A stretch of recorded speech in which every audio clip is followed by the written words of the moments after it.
Inokray ng ilang netizens si Francine Diaz dahil sa maling pagbigkas niya ng Tomorrow X Together, TXT, nang mag-present siya ng award sa star-studded Asia Star Entertainment Awards na ginanap sa Yokohama, Japan.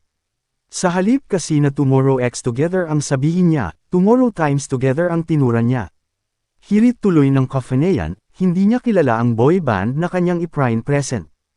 Pinagtawanan din siya ng ilang mga nakapanood dahil sa kanyang pagkakamali. Tinutokso tuloy siya ngayon bilang multiplication queen. May tumawag pa sa kanyang Bobo to Rose. Pero sa halip na maging nega, nag-cheer pa ang ilang Kafaneyan ng grupong TXT lalo na ang MOA dahil sa pagbigkas ng aktres ng Times dahil nag-multiply nga naman ang awards na napanalunan ng boy band.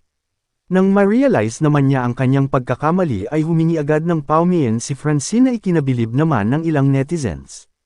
Ito ang kanilang reaksyon ng kibutzers sa pagkakamali ni Francine. Ay, Bobby to Rose, wag nang i-judge iyong tao.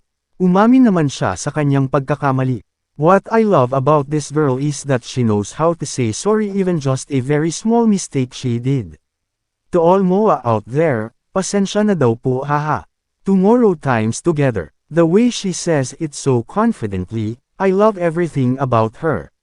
She's not most influential in the PH, for nothing. Pure at innocent, can't even hate her. Tomorrow Times Together now made sense, kabag multiple awards this'll be the last cute mistake, no more confusion, tomorrow by, together will be globally known. Kaloka, pasalamat sila kay Francine. Mas nakilala pa iyong grupo.